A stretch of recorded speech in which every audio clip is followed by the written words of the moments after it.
Halo, perkenalkan nama saya Feus Rizky Napiun. Saya adalah mahasiswa dari Indonesia Banking School dengan prodi akuntansi dengan NIM 2021121111011. Di kesempatan kali ini saya akan mempresentasikan mata kuliah akuntansi keuangan menengah pertama dari chapter 11 yang berjudul penyusutan, penurunan, dan juga depresi.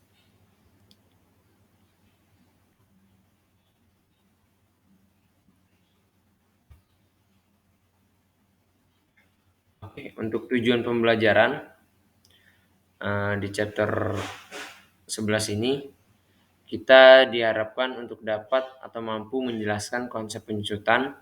Kemudian tujuan pembelajaran yang kedua, kita diharapkan untuk dapat atau mampu mengidentifikasi faktor-faktor yang terlibat dalam proses penyusutan. Kemudian yang ketiga, kita diharapkan untuk dapat membandingkan metode penyusutan aktivitas, garis lurus, dan juga beban penurun. Kemudian yang keempat, kita diharapkan untuk dapat menjelaskan komponen penyusutan. Dan yang kelima, kita diharapkan untuk dapat atau mampu menjelaskan penurunan masalah akuntansi yang berhubungan dengan penurunan nilai aset. Yang keenam, menjelaskan prosedur akuntansi untuk deflasi sumber daya alam. Yang ketujuh, kita diharapkan untuk dapat atau mampu menjelaskan akuntansi revaluasi. Yang kedelapan, atau yang terakhir dari tujuan pembelajaran di chapter 11 ini, kita sebagai mahasiswa belajar chapter 11 ini diharapkan untuk dapat atau mampu menjelaskan bagaimana properti, pabrik, peralatan, serta sumber daya alam dilaporkan dan analisis.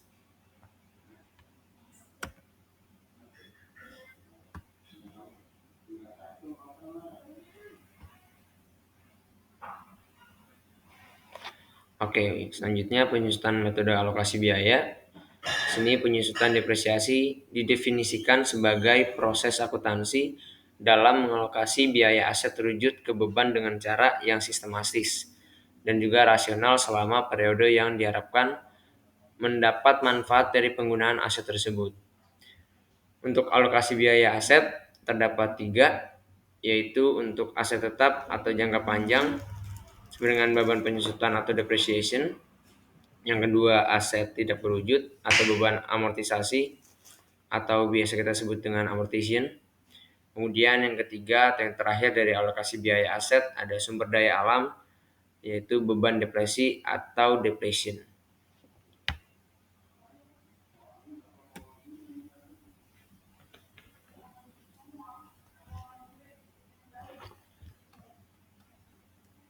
Selanjutnya, faktor yang terlibat dalam proses penyusutan.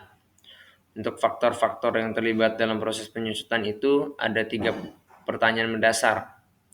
Yang pertama, dasar penyusutan apakah yang akan digunakan untuk aset? Kemudian faktor-faktor yang terlibat dalam proses penyusutan. Pertanyaan selanjutnya yang paling mendasar, berapa masa manfaat aset? Kemudian yang ketiga atau yang terakhir, metode pengalokasian biaya apakah yang paling baik atau paling tepat atau paling cocok untuk aset tersebut?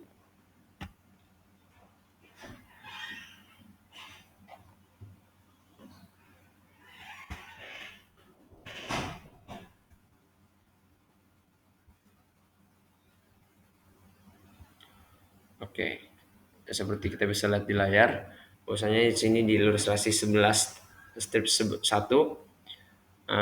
ada contoh soal, yaitu di sini bisa lihat dasar penyusutan asetnya untuk original cost sebesar 10.000 dan akan dikurangi dengan residual value sebesar 1.000. Maka ketika original cost dikurang dengan residual value akan menghasilkan yang namanya depreciation base. Jadi 10.000 dikurang 1.000 hasilnya 9.000.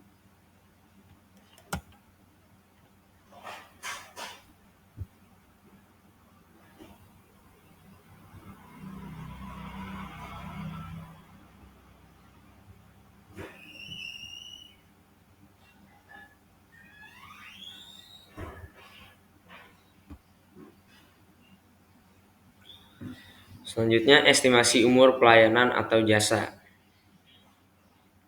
Umur pelayanan, manfaat aset, dan umur fisiknya seringkali tidak sama. Aset ditarik dari penggunaan karena dua alasan. Untuk alasan aset ditarik dari penggunaan, yang pertama adalah faktor fisik. Apa sih yang dimaksud faktor fisik? Maksudnya faktor fisik di sini adalah ketika terjadi kerusakan ataupun habis umur fisiknya. Karena suatu barang yang kita beli pastinya mengalami penyusutan atau depresiasi. Di sini contohnya laptop. Ketika kita membeli laptop, pastinya seiring berjalannya waktu laptop tersebut akan mengalami error ataupun kerusakan-kerusakan lainnya. Atau bahkan habis umur fisiknya.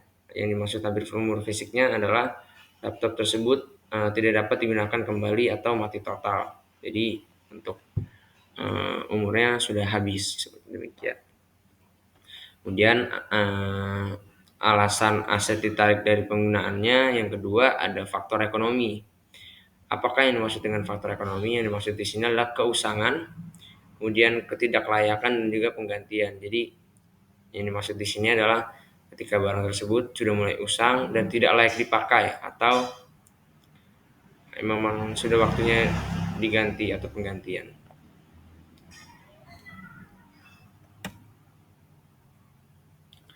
Oke, untuk metode penyusutan, profesi akuntan mewajibkan metode penyusutan yang digunakan harus sistematis atau rasional. Contohnya itu seperti yang pertama, di sini ada 5 contoh. Yang pertama itu metode aktivitas atau unit penggunaan atau produksi. Kemudian yang kedua ada metode garis lurus. Yang ketiga metode beban penurunan dipercepat. Jumlah angka tahunan. Yang kelima metode saldo menurun. Thank you.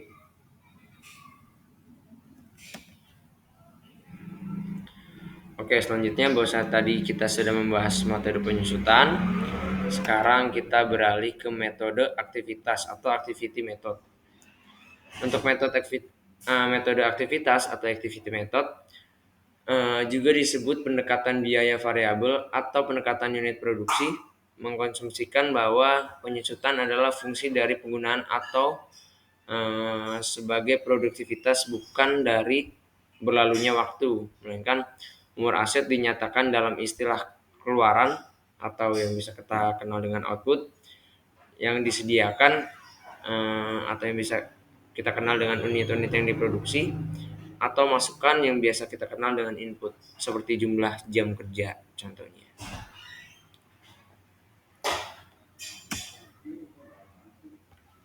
Thank you. Oke, di sini ada contoh untuk metode aktivitas atau activity method. Kita di sini ambil dari ilustrasi 11.2 dan juga 11.3. Kita diambil dari contoh perusahaan Stanley Coal Manufacture. Di sini diminta untuk jika Stanley menggunakan mesin derek itu selama 40 jam, pendapatan pertama, maka beban penyusutannya adalah, soalnya tadi di atas ada dari ilustrasi 11.2, yaitu cost and crane sebesar $500.000, kemudian estimasi useful life selama 5 tahun, kemudian estimasi residual value sebesar 50.000. Berarti setiap tahunnya untuk estimasi residual value-nya sebesar 10.000. Dari mana 10.000-nya? Karena dalam 5 tahun 50.000, jadi 50.000 dibagi dengan 5 tahun menjadi per tahunnya sebesar 10.000. Kemudian productivity life in hour-nya sebesar 30.000 hours. Nah, pertanyaannya, jika Stanley menggunakan mesin derek itu selama 400 jam pendapatan pertama, maka beban penyusutannya adalah, seperti kita ketahui, bahwasannya rumus untuk mendapatkan beban penyusutan adalah costless residual value. Jadi cost dikurang residual value dikali dengan hours this year. Jadi dikali dengan jam di tahun tersebut. Kemudian setelah ditemukan hasilnya dikali dengan total estimasi hours. Maka hal tersebut ketika dihitung dibagi akan ketemu yang namanya depresiasi charge. Kita langsung aja masukkan nominalnya. Yang pertama, costless residual value sebesar $500.000, kemudian dikurang dengan $5.000,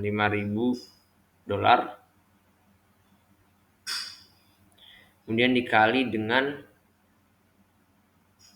4.000,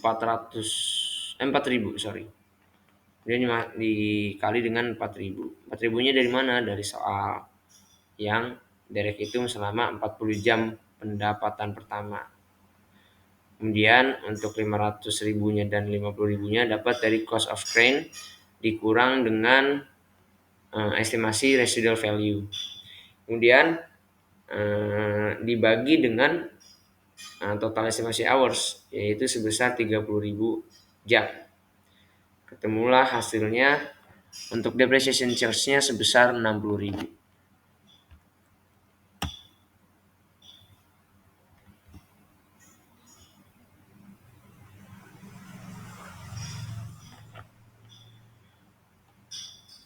Untuk metode garis lurus atau straight the line method, metode garis lurus atau yang bisa kita dengan straight line method atau bisa disingkat dengan SLM mempertimbangkan penyusutan sebagai fungsi dari waktu, bukan fungsi dari penggunaannya. Jadi penyusutannya ini kita hitung dalam fungsi waktunya, bukan dari penggunaannya.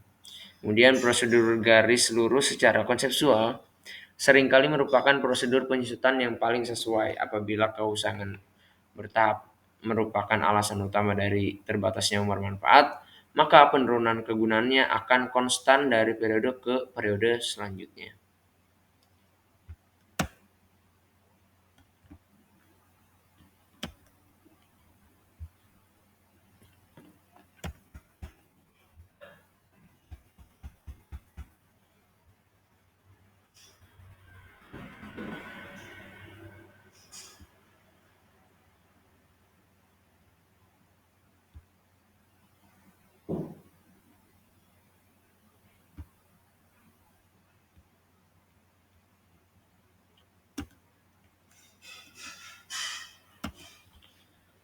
Oke, selanjutnya kita masuk ke metode beban menurun atau depresiasi charge method.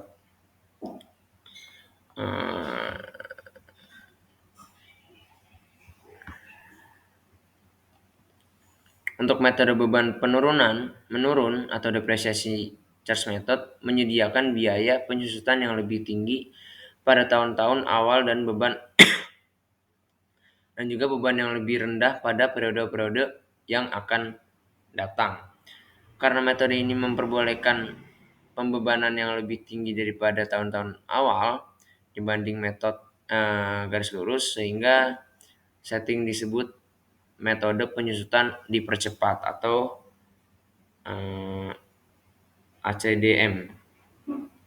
Kemudian kita diminta untuk menjustifikasi utama dari pendekatan ini adalah bahwa lebih banyak penyusutan harus dibebankan pada tahun-tahun awal karena aset lebih produktif pada tahun-tahun tersebut. Asetnya lebih produktif pada tahun-tahun tersebut.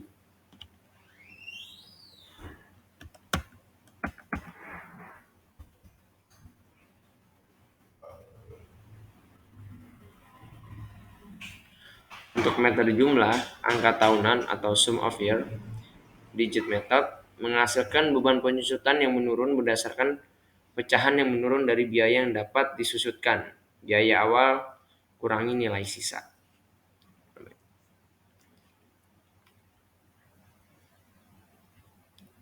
Kenapa Brandon?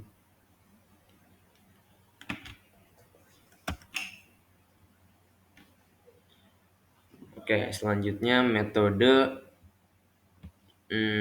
beban menurun.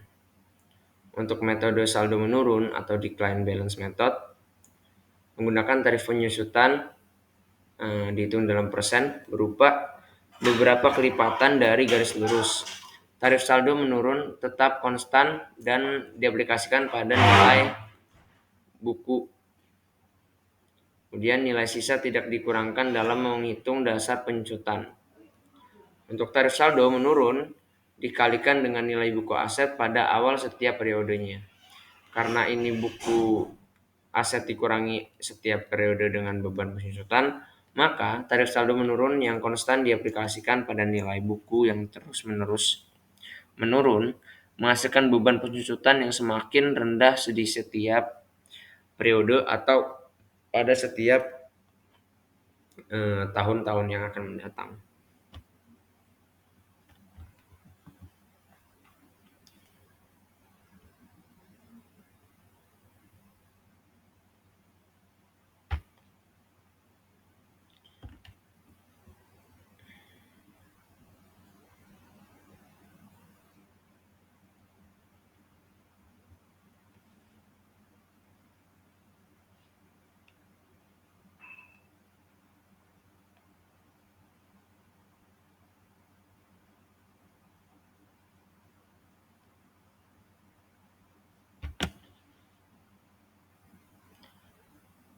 Oke, seperti kita bisa lihat di layar, bahwasanya di sini ada ilustrasi 11.2, tetap sama dari perusahaan Stanley Cole Manufacture. Di sini kita bisa lihat bahwasanya cost of grain-nya sebesar 500.000, kemudian estimasi useful life-nya sebesar selama 5 tahun, kemudian estimasi residual value-nya sebesar 500.000, dan juga productive life in hours-nya sebesar 30.000 hours. Oke, sebagai contoh, dalam depreciation computation atau for method, Maserati Corporation membeli sebuah mesin baru untuk proses perakitan pada tanggal 1 Agustus 2007. Biaya mesin ini adalah sebesar 150.000. Perusahaan mengestimasikan bahwa mesin ini akan memiliki nilai tukar sebesar 24.000 pada akhir masa manfaatnya. Masa manfaat mesin itu diperkirakan 5 tahun dan jam kerjanya diestimasi selama 21.000 jam per tahun.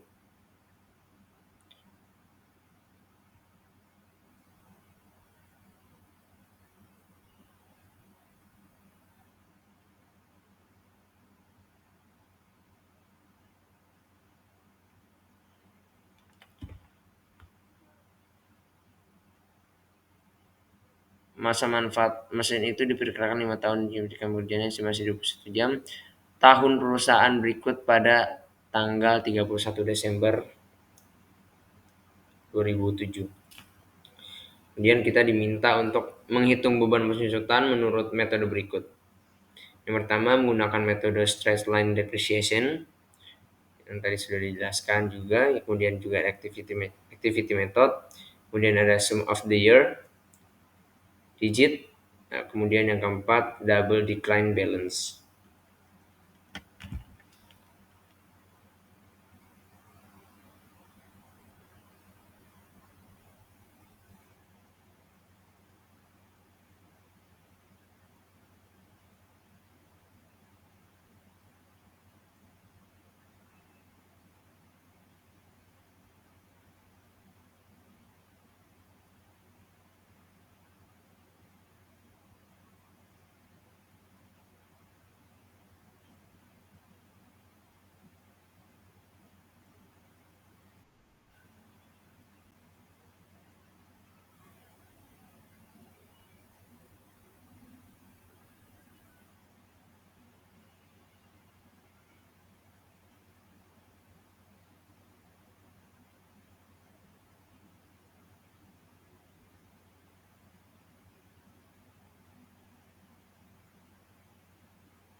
Oke, yang pertama berdasarkan contoh soal yang di sini, kita diminta untuk membuat dengan metode straight line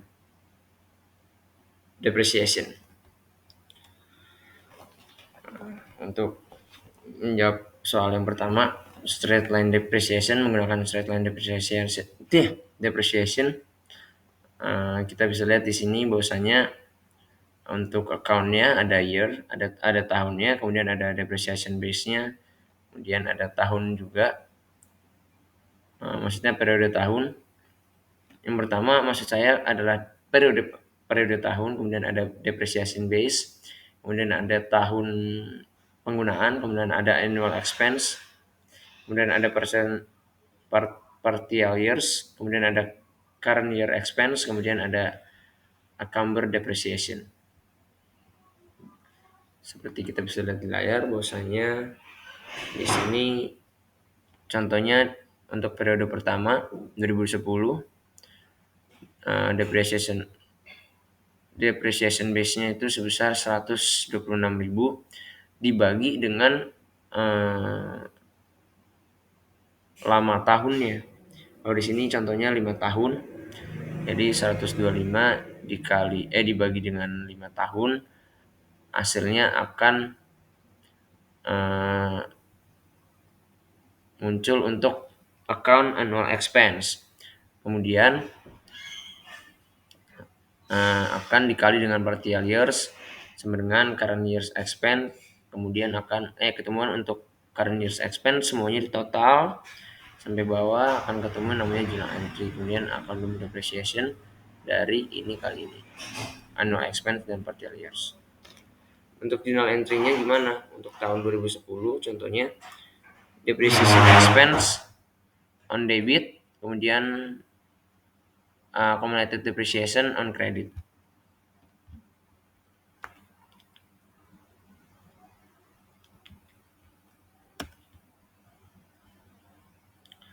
Oke, yang kedua menggunakan metode activity method dari soal yang ini. Menggunakan activity method seperti kita bisa lihat bersama di layar bahwasanya di sini diasumsikan 800 jam telah dipakai di tahun 2010 atau 125.000 dibagi dengan 21.000 jam sama dengan 6 per jam. Maka untuk account-nya ada year, ada tahun periode, kemudian ada jam yang digunakan, ada rate per hours, kemudian ada annual expense, ada partial year, ada current year expense, kemudian ada accumulated depreciation. Untuk jurnalnya di tahun 2010 depreciation expense on debit dan accumulated depreciation sebesar on credit. Selanjutnya untuk metode yang ketiga yaitu sum of the year digit. Untuk account-nya masih sama, ada periode tahun, kemudian ada depreciation base, ada year atau lamanya tahun, kemudian ada annual expense, ada partial year, ada current year expense, dan juga accumulated depreciation. Untuk jurnalnya ada depreciation expense on debit dan juga accumulated depreciation on credit.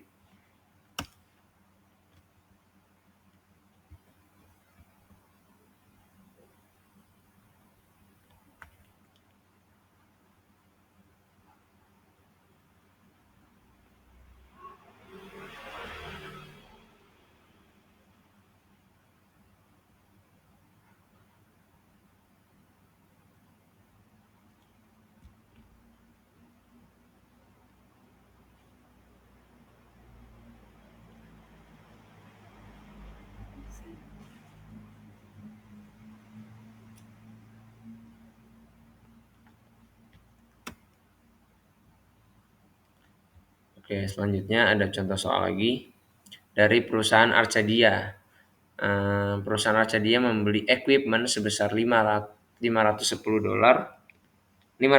ribu dolar, which was estimate to have a useful life selama 10 tahun. Kemudian dengan residual value sebesar 10.000 pada akhir tahun. Kemudian mengalami penyusutan record selama 7 tahun dengan garis line base di tahun 2010, di tahun 8 di determinan bakal estimasi akan jatuh tempo di tahun ke-15 dengan penggunaan pendekatan residual value sebesar $5.000 dan akan berakhir pada tahun 2010. Pertanyaannya, kita diminta untuk membuat journal entry untuk membenarkan dari periode sebelumnya untuk penyusutan. Kemudian mengkalkulasikan depreciation expense untuk tahun 2010. Untuk menjawab soal yang dari slide sebelumnya yang ini, bahwasannya untuk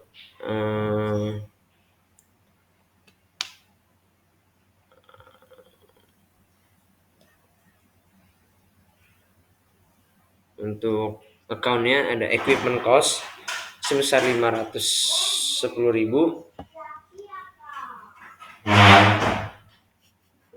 Dia lupa.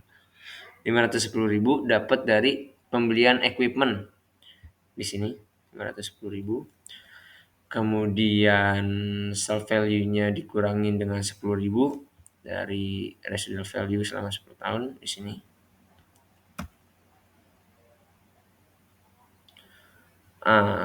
Ketika equipment cost dan self value dikurangi akan menghasilkan yang namanya discreditable base, yaitu sebesar 500.000. 500.000-nya dapat dari mana? Dari 510.000 yaitu equipment cost dikurang dengan 10.000 yaitu self value, seperti itu kawan-kawan ya kiasnya. Kemudian useful life secara original itu kita bisa lihat di sini 10 tahun, selama 10 tahun. Kemudian ini akan dikalikan. Kemudian ada annual depreciation-nya sebesar 50.000 akan dikali dengan 7 tahun. 7 tahunnya dari mana? 7 tahunnya itu dapat dari ini, tercatat 7 tahun on straight line basis. Maka 50.000 dikali 7 sama dengan 350.000. Kemudian untuk membuat balance sheet-nya di tanggal 31 Desember 2009 tercatat untuk account-nya ada equipment, ada accumulated depreciation, dan juga net book value atau biasa kita singkat dengan MBV. Alright. Equipment sebesar $510.000. Kemudian ada accumulated depreciation sebesar 350.000. Kemudian ada net book value sebesar 1.600.000. Maksud saya adalah 160.000. 160.000-nya dapat dari mana? Dari equipment dikurang dengan accumulated depreciation. Kenapa dikurangi, Kak? Karena accumulated depreciation itu kan penyusutan. Maka ketika penyusutan dianggap sebagai beban. Hal ini seperti kita tahu bersama bahwasannya beban akan mengurangi dari kas atau equipment seperti itu. Jadi 510.000 dikurang 350.000 nominalnya untuk net book value atau NBV sebesar 160.000. Ya guys ya. Oke, kemudian untuk menjawab dari soal yang sama dari yang ini, untuk mengkalkulasikan depreciation expense untuk tahun 2010, jawabannya di sini. Seperti kita lihat bersama bahwasannya depreciation expense calculated for 2010 di sini account-nya ada net book value sebesar 160.000, kemudian ada salvage value, kemudian ada discreditable base, ada useful life remaining, dan juga ada annual depreciation. Untuk net book value-nya sebesar 160.000 dan juga sell salvage value-nya sebesar 5.000. Nah, jadi net book value dan sell value-nya dikurangin, jadi 160.000 dikurang 5.000, hasilnya akan ketemu yang namanya depreciation base atau discreditable base, seperti itu. 160.000 dikurang 5.000 menjadi 155.000. Kemudian untuk use life remaining 8 tahun, 8 tahun dari ini,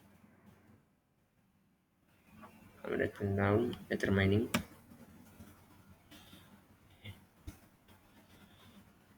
Annual depreciation-nya 19.375.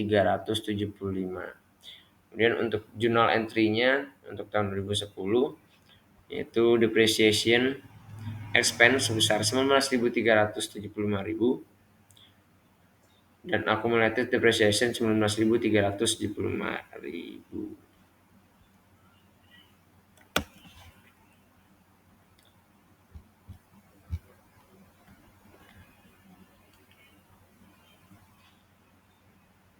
Oke, cukup sekian presentasi dari saya, Fasilis Kanapiun, mahasiswa Indonesia Banking School dengan NIM 20211211011 dengan prodi akuntansi, mata kuliah